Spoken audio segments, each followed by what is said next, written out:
Now, this is a picture, there is a function that is going on in Delhi, and oh my countrymen. Now, this lady, she is like she is speaking something, so she is addressing the people, and how is she addressing the people is, oh my countrymen, let your eyes fill with tears and you recall the sacrifices of the India's martyrs. Then with its superior weapon, the British East India Company was extending its power over here, if you can see, in the 18th century India. So, this is a picture of India in 1765. So, yellow part shows the Indian princess and the red part shows the British territory. So, earlier this was in our control and this was only the British territory. Indian princes were short-sighted and they what do? They upstart the Rajba. So, they were too boastful about themselves, they just wanted to have the entire region under their control. Call the English merchants, they will help me to defeat him. The people had no peace due to such constant fights. Now, what was happening is, the rivalries helped the East India Company and it could easily subdue the Indian princes one by one. So, what happened was, like, since they were fighting and they thought that let us take the help of the Britishers to overcome my enemy, but East India Company was actually taking the advantage of the fights between these two princes. A far-seeing ruler like the brave Tipu of Mysore fought the British till he died fighting. Thank God there is no peace in the country now. No more wars and no looting by the thugs. Thugs are here the English East India Company, because they were basically the looters for our country. How did Indians react to these conquests? Now, they are saying it was good who sent the British. Our destiny is linked with them. The white man has killed or dethroned our kings. Some kings were not good, but after all they were of this land. So, now people are having a different kinds of conversation. All these bubbles which are coming one by one is just like what all people are talking when they are, these are the courtmen who of any king and they are having this sort of discussion. Now, we have become slaves of foreigners. So, this man is saying that though our king were not good, but at least they belonged to this land, and now since they are not there, we are basically the servants, the slaves of the foreigners. Now, in this picture, we are discussing about the British rule that started from 1765 and lasted till 1836. Religious leaders preached ideas like untouchability and child marriage. So, there were people who started raising voice against all the injustice that were happening in the country. Anyone who crosses the seas loses his religion. So, they are saying that if you just go beyond that border, you will lose your religion.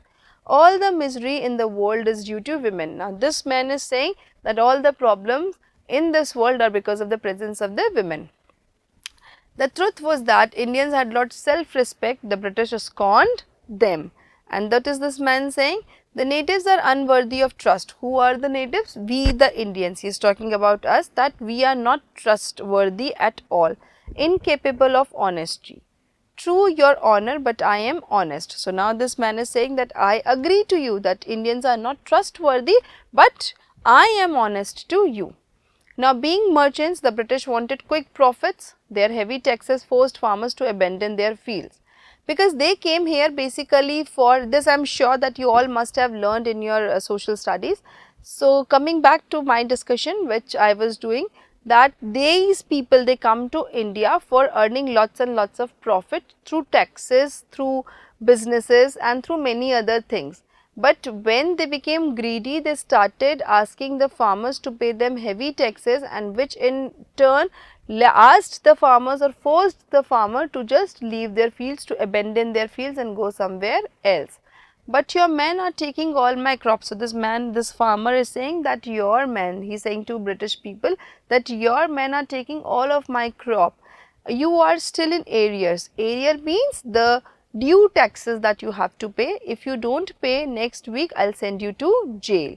Now, so inhuman, our land, our people, they are charging us and they are threatening us that if you will not pay, I will put you behind the bars.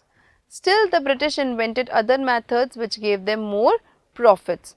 The goods manufactured in England should not have any import duty when brought into India. Now, they were very smart. What they did was, like, first they were looting our country. Secondly, the goods that they were manufacturing in England, they were bringing it to India. so that we can buy those goods, will pay the money for them, and that money also they will take back to their country.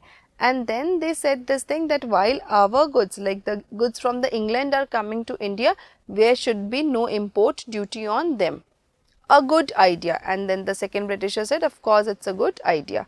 The East India Company laws began to cripple Indian industries. Now obviously their machines were far better than us.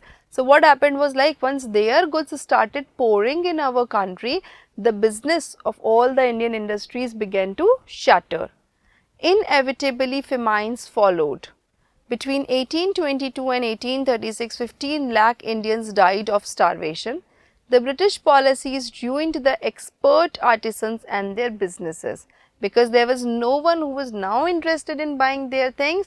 So these poor artisans who were living a hand to mouth life, they were in a terrible condition. Next comes in the picture Ram Mohan Roy. He was born in 1772 and he was there till 1833. Ram Mohan Roy was basically a learned man from Bengal, and he understood what was wrong with the country. Let us not despise ourselves. Our ancient culture is great and we are capable of great achievements.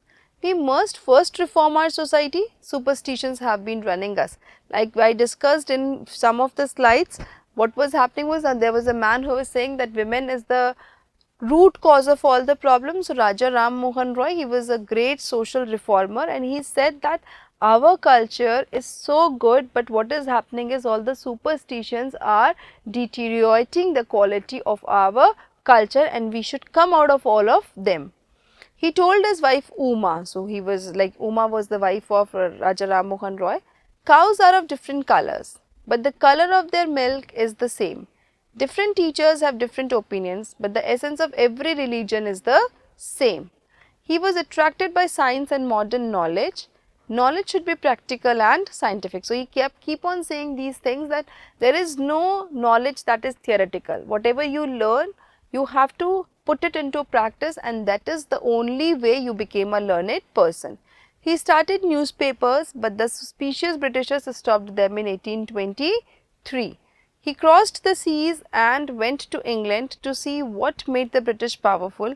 Then he told them, "We accept you as rulers and you must accept us as subjects."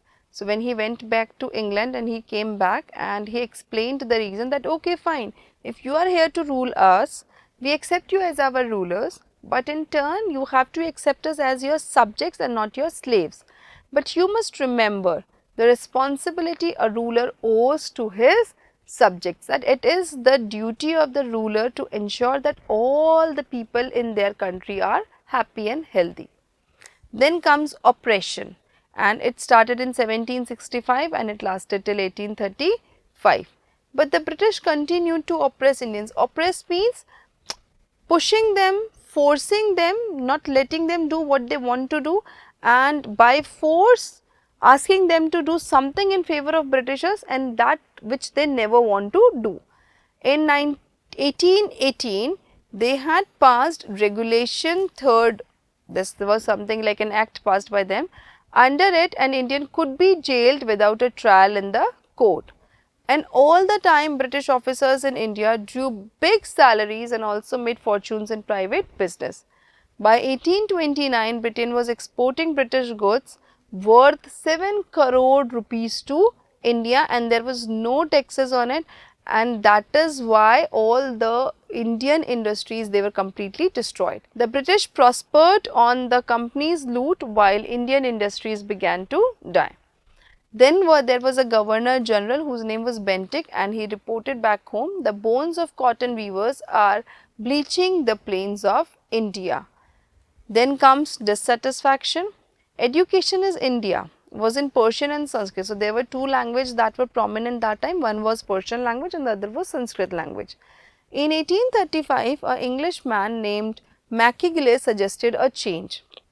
We should teach the natives through English language.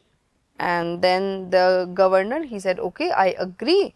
English education produced clerks to whom the British gave petty jobs under them, because the native language of Britishers is English, and Indians were either aware of the Persian language or Sanskrit language. and that is why we Indians were of no use to them.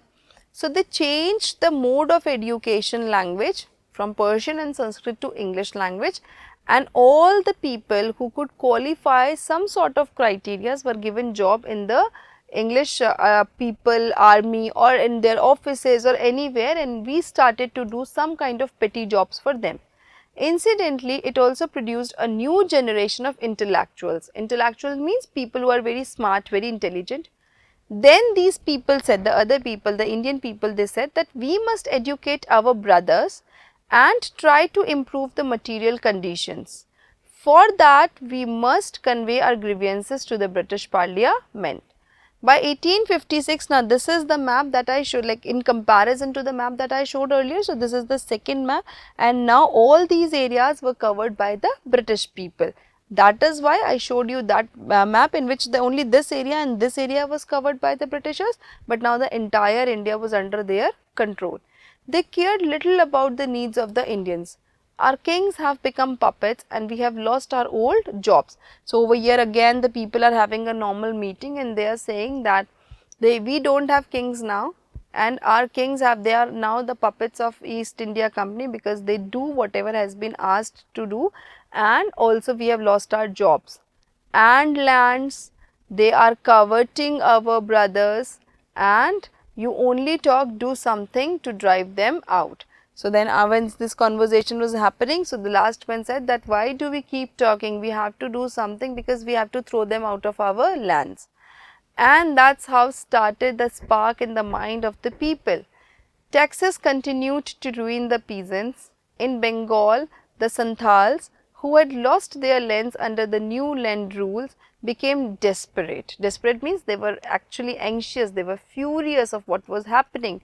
In 1855, they rose in rebellion and massacred Europeans and their supporters alike. Massacre means, if you see this picture, see, they are killing and they are beating. So the Santhal, that is an Indian tribe, they actually almost murdered the Europeans. Discontent was brewing in English East India Company's army too. Now, if we will do something wrong, obviously they are not going to sit back quietly, they are going to take action, and that is why the fight started. The white soldier gets huge pay and mentions to live in and servants. So they are now comparing, see that these are the white servants and they get all the facilities, but what do we get? Well, we get a pittance and a slow promotion. So we are not getting anything in return. We must drive out the Angrez. So now this man is thinking that as we are not getting anything, we should do something so that we can throw them out of our country. The Angrez ask us to cross the sea which is against our religion. Who is the topi wala to abolish our age old customs? So now this man is saying to other man that he is saying us that we don't have to cross the sea. Who is this man who has come from some other country and is guiding us that what do we have to do? So Sepoy Mangal Pandey attacked the adjutant of his regiment and was executed. At this time he took an action and Mangal Singh was executed. He was hanged till death. Thousands of other sepoys revolted and they were stripped of their uniforms. So then they were asked to remove their uniforms because they went against the rules and regulations of the English East India Company. Humiliated and put in irons. So they were made to feel ashamed and they were put behind the bars. Now few Englishmen had cared to understand Indian problems or the people's mind, but not every English person is a bad person. So there were some English people who basically cared for our needs too. Oh proud Brahmin soldiers, do you know that the grease on the bullet you have to bite off is made from the fat of cows and pigs. So basically there was some kind of cartridges were there which you have to actually bite from your teeth. The cover of it was supposed to be removed from the teeth, and that cover was made from the fat of the cows and pigs. Britishers used to kill them and that's how they were manufacturing it, which was against the Indian customs. Now what happened was like, what? Now everybody was really surprised that, oh, what are you telling? This white man has deceived us too. So now everybody is saying that they are not truthful to even us. Now what is happening? Soon chapatis were sent from village to village to tell the people that their emperor would want their services. Yes, all my village men will be ready. So now they are sending, see, they are sending some kind of things, and that was like one way of doing the secret conversation. And then they said that we are planning something, but for that we need your men. And then this man said that yes, my team is ready and they are going to help you for sure. Similarly, lotus flowers circulated among Indian soldiers. So these were the code languages, the chapatis, the lotus flower, all these things. That's to foreigners. The masses gave all help and shelter to the patriots. And finally, the revolt started. Then there was a violent outbreak at Meerut. The sepoys marched to Delhi. Long live our Emperor Bahadur Shah. At that time, who was ruling India? Apart from East India Company, Bahadur Shah Zafar was also there. And the rebellion spread wider. People were really discontented. So, from one place to another, it spread like forest fire. Many landlords had lost their land because of the British policies and they were sore, they were really angry. The whites men rule must, and yes, we will help you. So then everybody was like, no, now it's over, it's tough time and we really want to get out of all these things. So we should do something to throw these men out. And finally the fight for the freedom started. Many former rulers like Begum Hazrat Mahal of Lucknow were bitter because she was a very hard lady. Popular leaders like Maulavi Amidullah of Faiziabad also told the people and guided the people. Now this lady is thinking that the white man has taken away my kingdom, and then this man who is addressing all these people is saying, rise brothers, rise. The Angrez is ruining our land. They joined the search against the foreigners because they actually wanted to be united. That was the only way we could have driven them out of our land. The people rose everywhere in Bareilly, Kanpur, Allahabad. There was no place where there was a silent condition. Everybody was revolting against the Britishers. And then came Azimullah Khan and he told Tantia Tope that we should have Peshwa Nana Sahib as our leader in the war of independence. The patriots pounced upon British and fought pitched battles all over the North India. 8-year-old Kunwar Singh of Bihar received a bullet in his wrist. So everybody was a part of it. It was like an 80-year-old man also was fighting the battle.